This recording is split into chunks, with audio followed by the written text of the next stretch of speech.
A very good evening, everyone. In today's session, we are going to discuss about risk and return in investment decision.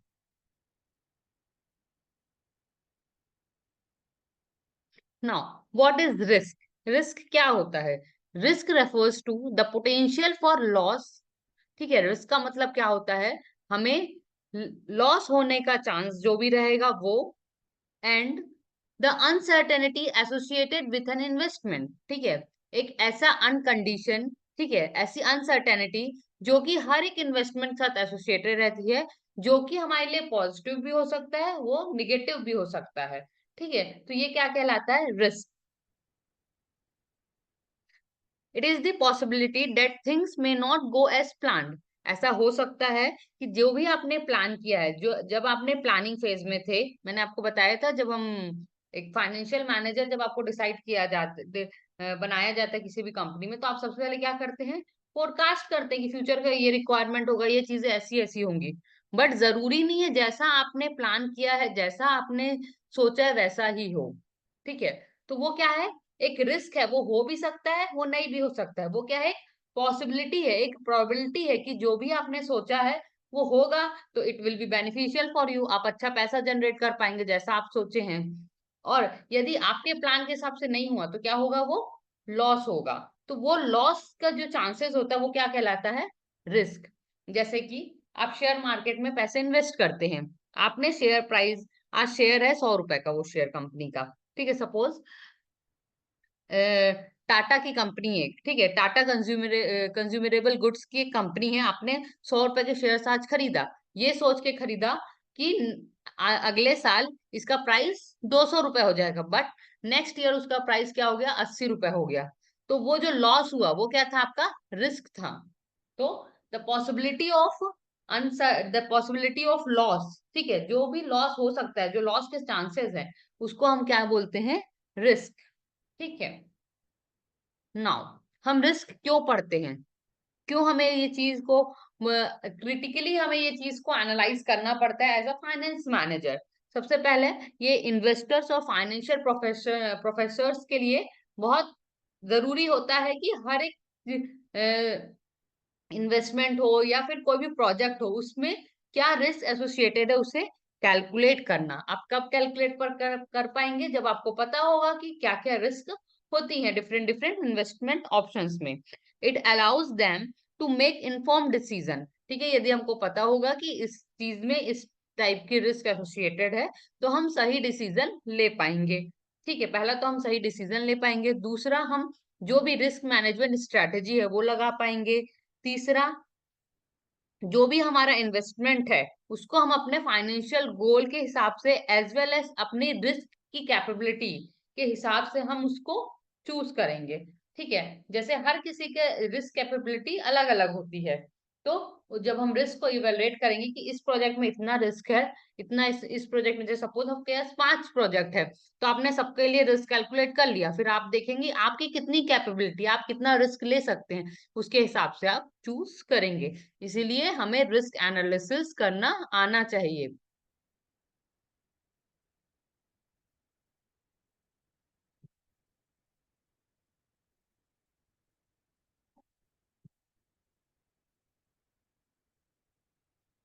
Now, types of risk.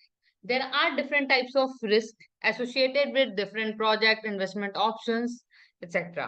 ठीक है, अब risk देखेंगे हम क्या क्या type के होते हैं। सबसे पहला होता है systematic risk, then unsystematic risk, inflation risk, interest rate risk, liquidity risk, credit risk, political and regulatory risk, operational risk, reinvestment risk and concentration risk. ये सारे डिफरेंट टाइप्स ऑफ रिस्क हैं। इसको अच्छे से पढ़िएगा आप, क्योंकि इसमें से शॉर्ट क्वेश्चंस भी आ सकते हैं, लॉन्ग क्वेश्चंस भी आ सकते हैं। शॉर्ट क्वेश्चंस कैसे आ सकते हैं? एक्सप्लेन इन्फ्लेशन रिस्क, तो आपको इन्फ्लेशन रिस्क बताना पड़ेगा।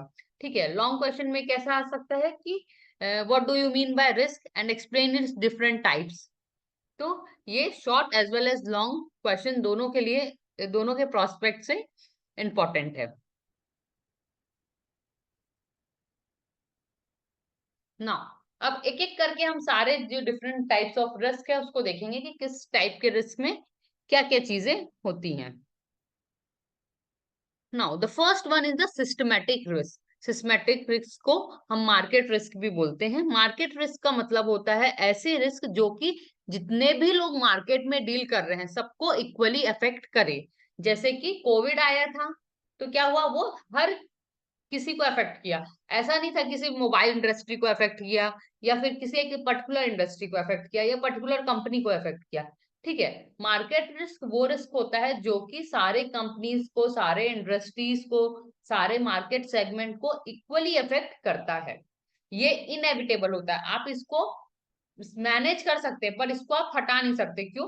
क्योंकि ये बड़े उसमें होता है, ये एक मैक्रो इकोनॉमी में होता है। लाइक जैसे कि मार्केट में आपका इकोनॉमी क्या चल रहा है, इन्फ्लेशन चल रहा है, रिसेशन चल रहा है, तो ये सारी चीजें एक कंपनी के कंट्रोल में नहीं रहती है। ये सारी रिस्क क्या कहलाती है? सिस्टमेटिक रिस्क कहलाती हैं। सिस्टमेटिक रिस्क के अंतर्गत पहला रिस्क आता है इक्विटी रिस्क।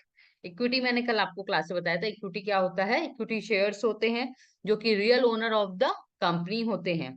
उनके प्राइस हमेशा क्या होते हैं? फ्लक्चुएट होते हैं। फ्लक्चुएट मतलब ऊपर नीचे होते रहते हैं। क्यों होते हैं वो ऊपर नीचे? क्योंकि बहुत सारे इकोनॉमिक फैक्टर्स उसमें इन्वॉल्व होते हैं, मार्केट इन्वॉल्व होता है। ठीक है, जो भी उनका प्रॉफिट है, ठीक है, जो भी अदर जो मार्केट चल रहा है, मार्केट कंडीशन चल रहा है, जैसे बोलते हैं ना, बिजनेसमैन नॉर्मली डिस्कस करते हैं कि मार्केट डाउन चल रहा है। इट मींस कि सारे जितने लोग हैं, सारी जितनी कंपनियां हैं मार्केट में, उनके सबके शेयर प्राइस क्या हो गए हैं? लो हो गए हैं, क्योंकि मार्केट डाउन है। तो ये आपका कहलाता है, जो जब भी हमारे इकोनॉमिक फैक्टर्स की वजह से जो भी हमारे कंपनी के स्टॉक्स में फ्लक्चुएशन आता है, उसे हम इक्विटी रिस्क बोलते हैं। नेक्स्ट है currency risk. Currency risk basically international trade में आता है। इंटरनेशनल ट्रेड क्या होता है?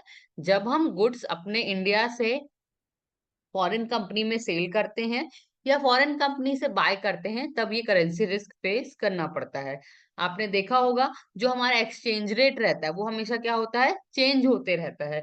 तो इसकी वजह से, जब एक्सचेंज रेट चेंज होने की वजह से जब किसी कंपनी को अफेक्ट पड़ता है, तो उसे हम बोलते हैं करेंसी रिस्क। देखा होगा ना आपने, जैसे इंडिया और यूएस डॉलर में क्या कितना चल रहा है अभी? शायद 80 समथिंग चल रहा है। ठीक है, तो वो क्या होता है? चेंज होता रहता है। तो that is called currency risk. Next है कमोडिटी रिस्क।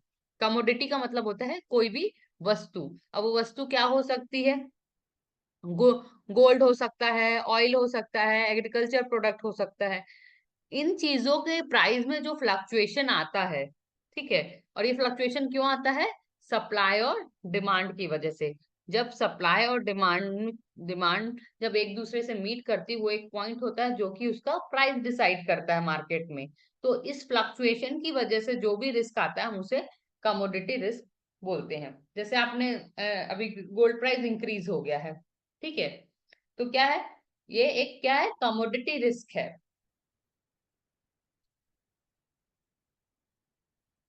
नेक्स्ट है स्पेसिफिक रिस्क। स्पेसिफिक रिस्क को हम अनसिस्टमेटिक रिस्क भी बोलते हैं। ये स्पेसिफिक रिस्क आपको नाम से समझ में आ रहा होगा कि ये स्पेशल स्पेशल किसी कंपनी से एसोसिएटेड रहेगी, नहीं तो स्पेशल इंडस्ट्री से एसोसिएटेड रहेगी, या पर्टिकुलर कोई एसेट से रिलेटेड रहेगी। जब कोई चीजें अनसर्टेनिटी, जब कंपनी के खुद के फैक्टर्स की वजह से आती है, खुद की इंडस्ट्री की वजह से आती है, खुद के एसेट्स की वजह से आता है, रिस्क क्रिएट होता है, तो उसे हम बोलते हैं स्पेसिफिक रिस्क और अनसिस्टमेटिक रिस्क। इसमें सबसे पहला होता है कंपनी स्पेसिफिक रिस्क। ठीक है, company specific risk, the risk that an individual companies performance और इवेंट्स। ठीक है, कंपनी स्पेसिफिक रिस्क क्या होगा? जो भी कंपनी है, ठीक है, वो कंपनी सही से मैनेज नहीं कर पा रही है, उनका मैनेजमेंट सही नहीं, उसका जो हेड है, मैनेजर है, वो सही नहीं है, वो सही तरीके से चीजों को मैनेज नहीं कर पा रहा है। तो वो क्या है? लोग अब वो सही तरीके से काम नहीं कर पा रहा है, तो क्या होगा? वो आप काम सही नहीं करेंगे तो आपका प्रॉफिटेबिलिटी डिक्रीज होगा। वो क्या है? काइंड ऑफ रिस्क है, उससे आपको लॉस होगा। तो ये सारी चीजें जो कंपनी के पर्सनली कंपनी से एसोसिएटेड रहती, लाइक मैनेजमेंट में चेंजेस आ गए, प्रोडक्ट में कुछ आपका डिफॉल्ट आ गया, ठीक है, तो ये सारी चीजों की वजह से जो अनसर्टेनिटीज क्रिएट होती है उसे हम बोलते हैं कंपनी स्पेसिफिक रिस्क। दूसरा है इंडस्ट्री रिस्क। इंडस्ट्री का मतलब आप जान रहे हैं, एक इंडस्ट्री होती है जिसके अंदर बहुत सारी कंपनियां होती है। जैसे मोबाइल इंडस्ट्री है, तो मोबाइल इंडस्ट्री में कौन कौन सी कंपनियां हैं? ओप्पो है, वीवो है, एप्पल है। तो ये सारी क्या है? कंपनियां हैं। और इंडस्ट्री क्या है? मोबाइल है। ठीक है। वैसे ही जो नेटवर्क प्रोवाइड करता है, ठीक है, तो नेटवर्क वाली एजेंसी कौन कौन सी है? एयरटेल है, जियो है, वोडाफोन है। तो ये क्या है? एक नेटवर्क इंडस्ट्री है और उसके अंतर्गत बहुत सारी कंपनियां हैं। The risk associated with investing heavily in a specific industry or sector, industry specific factors such as regulatory change or technology advancement can affect investment within that sector. ठीक है। इंडस्ट्री रिस्क मतलब ऐसा रिस्क जो industry में जितनी कंपनियां हैं सबको अफेक्ट करे, तो वो कहलाता है इंडस्ट्रियल रिस्क। यदि आप सपोज आप इन्वेस्टमेंट कर रहे हैं, बहुत सारे इंडस्ट्रीज होती हैं, आप एक ही इंडस्ट्री में पूरा पैसा लगा दिए, ठीक है, तो क्या होगा? यदि उस इंडस्ट्री में कुछ प्रॉब्लम होती है, उस इंडस्ट्री का डाउनफॉल आता है, तो आपका क्या हो जाएगा? वो पूरा लॉस में चला जाएगा। इसलिए बोला जाता है यदि आप इन्वेस्टमेंट कर रहे हैं तो मल्टीपल एवेन्यूज देखें, मल्टीपल चीजों पे इन्वेस्ट करें। वो एक कहावत सुनी होगी, don't put all your eggs in a single basket. मतलब सारे अंडे हमें एक बास्केट में नहीं रखना चाहिए, यदि धक्का लगेगा तो पूरा एक साथ खराब हो जाएगा। ठीक है, तो इसलिए वैसे ही एक इंडस्ट्री में सारा इन्वेस्टमेंट हमें नहीं करना चाहिए, मल्टीपल इंडस्ट्रीज में हमें इन्वेस्ट करना चाहिए, हमें इस रिस्क से बचना है। तो now next one is inflation risk. Inflation मतलब होता है महंगाई। ठीक है। इन्फ्लेशन रिस्क कैसा होता है? जैसे देखिए, आज आप 10 रुपए की जो चीज खरीद रहे हैं, ठीक है, वो 10 साल बाद वही चीज 10 रुपए में नहीं मिलेगी। वो कहलाता है इन्फ्लेशन, महंगाई। ठीक है। इसको हम परचेजिंग पावर रिस्क भी बोलते हैं। क्यों बोलते हैं? क्योंकि आप जो चीज आज 10 रुपए में खरीद पा रहे हैं, 10 साल बाद वही चीज 10 रुपए में आपको नहीं मिलेगी। क्यों? क्योंकि उस चीज का प्राइस बढ़ जाएगा, इन्फ्लेशन आ रहा है, महंगाई बढ़ रही है मार्केट में। ठीक है, तो ये कहलाता है आपका इन्फ्लेशन रिस्क। तो इसलिए आपको जो पैसे आज देगा, सपोज आपने किसी से डील किया, किसी से कॉन्ट्रैक्ट किया, उसने बोला कि आप मेरा काम कीजिए, मैं आपको आज आपको 1 लाख रुपए दूंगा। ठीक है, एक प्रोजेक्ट आपने, सपोज आपने एक टेंडर लिया, ठीक है, टेंडर आपने 1 लाख का लिया, आपको उसने बोला कि आज आज आपको टेंडर मिला और वो आपको 1 लाख रुपए दे दिया। ठीक है, तो वो आप एक्सेप्ट करेंगे, या फिर वो कि जो बोल रहा है आपको टेंडर कंप्लीट होने के बाद, 1 साल कंप्लीट होने के बाद आपको 1,10,000 रुपए देगा? आप किसका कौन सा ऑप्शन आप चूज करेंगे? 1,10,000 वाला या 1 लाख रुपए जो अभी देगा? बताइए, which option will you choose? आपके पास दो ऑप्शन है। आपको एक कॉन्ट्रैक्ट मिला है, ठीक है, आपको एक कॉन्ट्रैक्ट मिला है जो कि 1 लाख रुपए का है। उसमें आपके पास दो पेमेंट ऑप्शन है। एक पेमेंट ऑप्शन है, यदि आप आज पेमेंट लेंगे तो आपको 1 लाख रुपए मिलेगा, और 1 साल बाद कंप्लीट होने के बाद करेंगे तो आपको 1,10,000 रुपए मिलेगा। तो कौन सा ऑप्शन आप चूज करेंगे? गुड। हम क्या करेंगे? अभी वाला प्रिफर करेंगे, क्योंकि जो आज उसकी वैल्यू है 1 लाख रुपए की, वो क्या हो जाएगी? कम हो जाएगी आज से 1 साल बाद। गुड। सभी ने करंट वाला ही बोला। यही होता है प्रेजेंट वैल्यू ऑफ मनी। ये हम आगे और देखेंगे। नेक्स्ट है इंटरेस्ट रेट रिस्क। देखिए, इंटरेस्ट रेट हमेशा क्या होता रहता है? चेंज होते रहता है। बैंक में आपने देखा होगा क्या होता है बैंक में। आज अभी इंटरेस्ट रेट चल रहा है सपोज 7.2%। ठीक है। पहले चल रहा था 8 उसके पहले सपोज 6.75 चल रहा था। तो ये क्या होता है? इंटरेस्ट रेट क्या होता है? चेंज होते रहता है। जब हम ऐसा वो खरीदते हैं, डिवेंचर्स खरीदते हैं, डिवेंचर्स देखिए, जब हम पैसे बैंक में जमा करते हैं, उसमें भी एफडी में जमा करते हैं, उसमें फिक्स्ड इंटरेस्ट रहता है। वैसे ही डिवेंचर्स में फिक्स्ड इंटरेस्ट रहता है। जब हम डिवेंचर खरीदना जाते हैं तो हम क्या करते हैं? कंपेयर करके देखते हैं कि मार्केट में इंटरेस्ट रेट क्या चल रहा है। ठीक है। तो यदि सपोज उस समय मार्केट में इंटरेस्ट रेट चल रहा था 6.7% और आपको बॉन्ड में दे रहा था 7%, तो आप क्या किए? उसको वहां पे इन्वेस्ट ना करके, बैंक में एफडी ना बनवा के, आपने क्या किया? बॉन्ड खरीद लिया। फिर आपने देखा कि थोड़े दिन बाद वो क्या हुआ? इंटरेस्ट रेट बढ़ गया, ठीक है, सपोज इंटरेस्ट रेट बैंक का हो गया 8.2% और आपका बॉन्ड का 8% ही हो गया, तो वो जो 2% क्या हुआ वो आपका लॉस हुआ, वो क्या है, रिस्क है, क्योंकि वो इंटरेस्ट रेट क्या होता है, फ्लक्चुएट होते रहता है, और जब बॉन्ड्स की बात करते हैं उस पर इंटरेस्ट रेट फिक्स होता है। और देखिए, जैसे मैंने बोला ये दो चीज में रिलेशनशिप है, तो क्या होता है, जब आपका इंटरेस्ट रेट, बैंक का जो इंटरेस्ट रेट होता है वो कम होता है, तो बॉन्ड्स की डिमांड क्या हो जाती है, इंक्रीज हो जाती है, लोग बॉन्ड्स पे जाने लगते हैं। बट जब इंटरेस्ट रेट बढ़ जाता है तो लोग क्या करते हैं, बॉन्ड्स खरीदना बंद कर देते हैं, बॉन्ड्स की डिमांड गिर जाती है, और किस पे चले जाते हैं, बैंक डिपॉजिट पे चले जाते हैं, बैंक एफडी के लिए, बैंक एफडी में इन्वेस्ट करते हैं।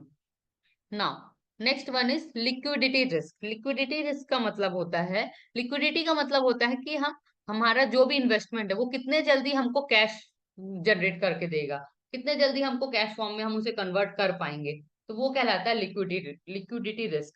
Liquidity risk refers to the difficulty of buying or selling an investment quickly without significantly affecting its price। ठीक है, तो मतलब कितने जल्दी हम अपने जो भी इन्वेस्टमेंट है उसको खरीद सकते हैं या बेच सकते हैं, तो वो कहलाता है लिक्विडिटी रिस्क। जो भी जैसे गोल्ड है, गोल्ड क्या है, उसमें लिक्विडिटी रिस्क एकदम कम है, क्योंकि आप इजिली उसको कभी भी जाके उसको सेल करके पैसे ले सकते हैं। वहीं आप बड़ी बड़ी कार ले लिए, ठीक है, तो कार को बेचना थोड़ा डिफिकल्ट है, उसमें से पैसे जनरेट, पैसे उसके वापस आना वो भी डिफिकल्ट है, क्योंकि आपने जितने की कार खरीदी है आप बेचेंगे तो उसको सेम रेट आपका नहीं मिलेगा, तो वो कहलाता है लिक्विडिटी रिस्क। ठीक है, तो ऐसे ऐसे एसेट्स जैसे स्टॉक्स, बॉन्ड्स, जिसकी मार्केट वैल्यू कम होगी तो वो क्या होते हैं, लेस लिक्विड होते हैं, उनको खरीदना बेचना डिफिकल्ट होता है। वैसे ही ऑन द अदर हैंड, जो अच्छे स्टॉक्स होते हैं उसकी लिक्विडिटी हाई रहती है, उसको आप इजिली सेल कर सकते हैं, कभी भी जब भी आपको पैसे की जरूरत है उसको मार्केट में सेल कर लो और आप पैसे निकाल सकते हो।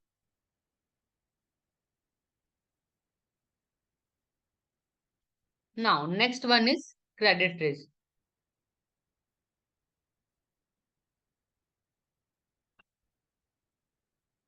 क्रेडिट रिस्क का मतलब होता है कि आप जब उधार में लोगों को सामान देते हैं तो क्या पता वो पर्सन आपको पैसे वापस देगा या नहीं देगा, वो कहलाता है क्रेडिट रिस्क। ठीक है, यदि जो भी आपसे सामान लिया है वो आपसे सामान लिया उधार में और वो आपके पैसे नहीं पे कर पाता है, तो वो कहलाता है credit risk, credit default. Next is political and regulatory risk. आप देख रहे हैं कि जो भी नई पार्टी आती है, पॉलिटिकल पार्टी आती है, वो अपना रूल रेगुलेशन बनाती है, वो किसी इंडस्ट्री को प्रेफर करती है, कोई जैसे सपोज एक पॉलिटिकल पार्टी है, वो मोबाइल इंडस्ट्री को सपोर्ट करती है, तो वो उसके लिए इजिली रूल रेगुलेशन बनाती है। सपोज दूसरी गवर्नमेंट आई और दूसरी गवर्नमेंट आयरन इंडस्ट्री को करती है, तो वो उसके लिए टैक्स रेट कम कर देगी, उसके लिए रूल रेगुलेशन अच्छा बनाएगी। तो ये जो पॉलिटिकल पार्टीज जो चेंज होती है, रेगुलेटरी रूल्स एंड रेगुलेशन जो कि चेंज होते हैं, उसकी वजह से जो फ्लक्चुएशन आता है, जो लॉस क्रिएट होता है, वो हमारा क्या कहलाता है, political and regulatory risk. Next one is operational risk. Operational risk simple सा, जो भी कंपनी है, कंपनी स्पेसिफिक रहता है और कंपनी के अंदर जो भी काम हो रहा है उसमें कोई डिफॉल्ट आता है, उसमें कुछ लॉसेस होते हैं, उसमें यदि कोई चोरी हो गई, कोई फ्रॉड हो गया, कोई प्रोडक्ट आपके डिफेक्टिव निकल गए, ठीक है, आपके ही एम्प्लॉयज ने कुछ घपला कर दिया, तो ये सारी चीजें क्या कहलाती है, ऑपरेशनल रिस्क।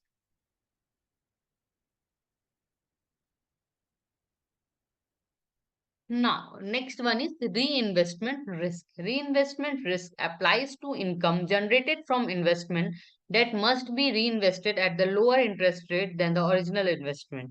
ठीक है, रीइन्वेस्टमेंट रिस्क का मतलब होता है कि सपोज आपने कहीं एक पैसे इन्वेस्ट करके रखा था, आपको वहां 10% मिल रहा था, ठीक है, आपने क्या किया, उससे पैसा निकाल लिया, आप सोचे कि मैं दूसरी जगह लगाऊंगा और इससे मुझे ज्यादा इंटरेस्ट मिलेगा, और आपने ये सोच के निकाला पैसा और आप जहां इन्वेस्ट करना चाहते थे तो वहां पे इंटरेस्ट रेट कम हो गया, और आप वहां इन्वेस्ट करते हैं तो जो भी डिफरेंस आता है, जो भी लॉस हुआ आपको, तो वो आपका कहलाता है री investment risk.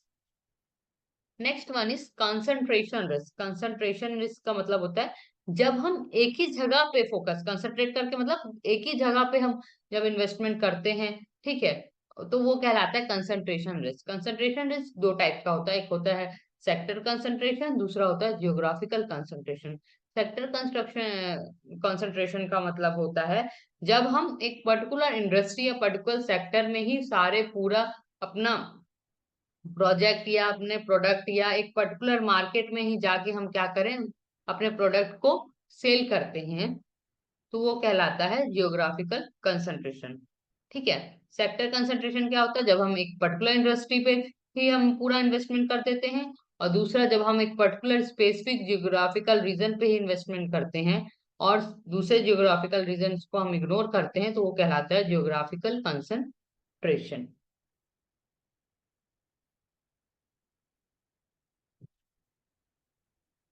Now, how we calculate these risk and return? अब हम देखिए रिस्क और रिटर्न दोनों क्या है,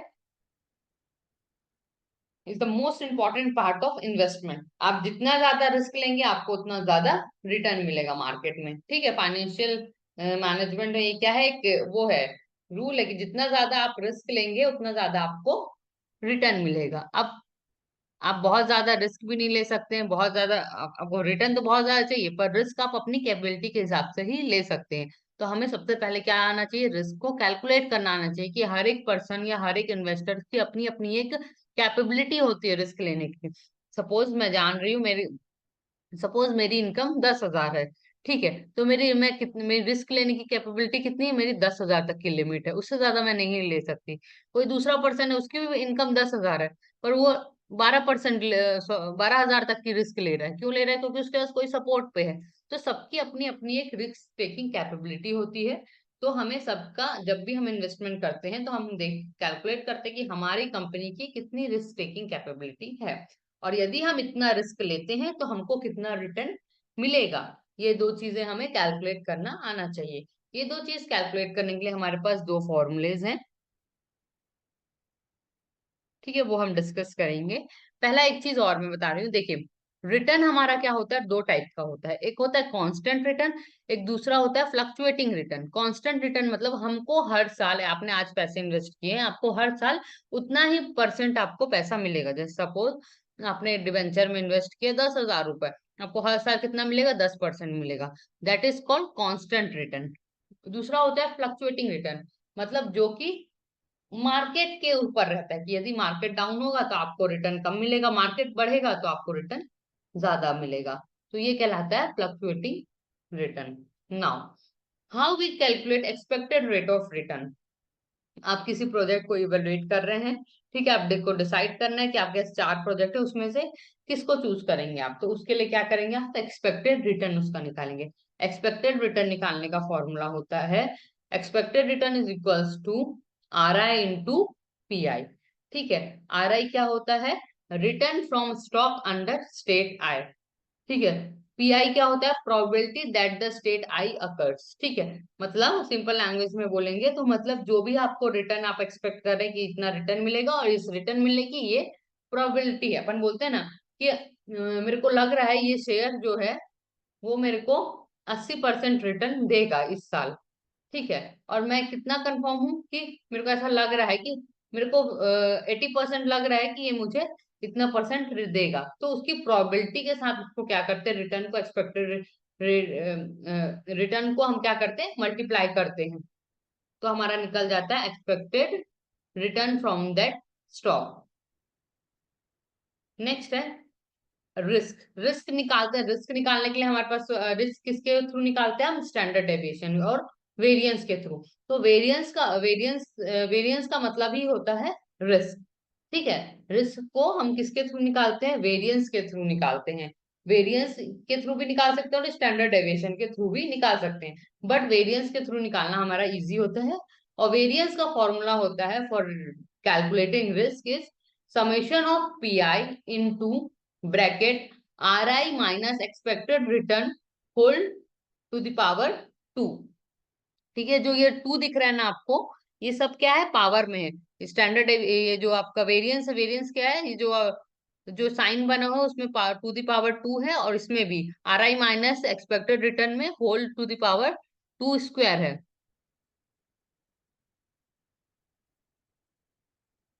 लास्ट स्लाइड आप टॉपिक वो बताया कीजिए, ठीक है। लास्ट स्लाइड मुझे कैसे पता चलेगा लास्ट स्लाइड, अब मैं कौन से टॉपिक के टाइम में आपने बोला लास्ट स्लाइड।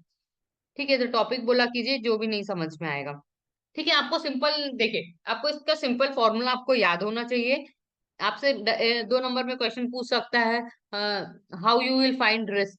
तो आपको डायरेक्ट ये फॉर्मूला लिख देंगे और इसका ये बता देंगे कि इसका मतलब RI का मतलब ये होता है, PI का मतलब ये होता है, ER का मतलब ये होता है, तो आपका मिल जाएगा। यदि इसमें न्यूमेरिकल क्वेश्चन देना होगा तो मैं क्या करूंगी, आपको PI की वैल्यू दे दूंगी, RI की वैल्यू दे दूंगी, ER की वैल्यू दे दूंगी।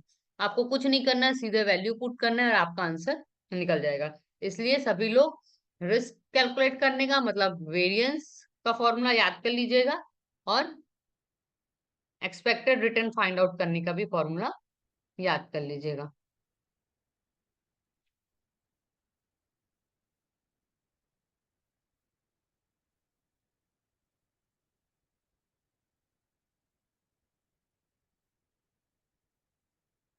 देख लीजिए एक्सपेक्टेड रिटर्न की, कोई पूछ रहा था एक्सपेक्टेड रिटर्न की स्लाइड ये वाली है। एक्सपेक्टेड रिटर्न का यदि मैं न्यूमेरिकल क्वेश्चन पूछूंगी तो उसमें कुछ नहीं, मैं आपको RI और PI की वैल्यू बता दूंगी और बोलूंगी find out expected rate of return. ठीक है, तो आपको RI और PI की वैल्यू रख के स्टॉक का, मैं किसी भी कंपनी के स्टॉक का नाम लिख दूंगी। ठीक है, इसमें जो आई लिखा है उसमें स्टॉक का नाम लिख दूंगी, और आपको इसका कैलकुलेट करके निकालना होगा। ठीक है, ये ग्राफ के लिए कोई बोल रहा था, आप ग्राफ देख सकते हैं।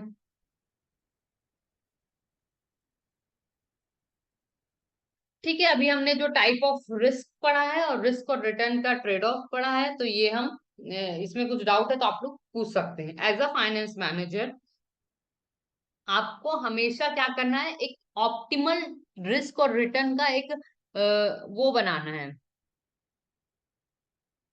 एक ट्रेड ऑफ बनाना है। ट्रेड ऑफ का मतलब होता है कि आपको एक अच्छा कॉम्बिनेशन बनाना है रिस्क और रिटर्न का, कि आपको कम से कम रिस्क में ज्यादा से ज्यादा रिटर्न मिल सके। ठीक है, एक अच्छा प्रपोर्शन बनाना है और डिसाइड करना है कि आप ज्यादा से ज्यादा उससे रिटर्न जनरेट कर पाए।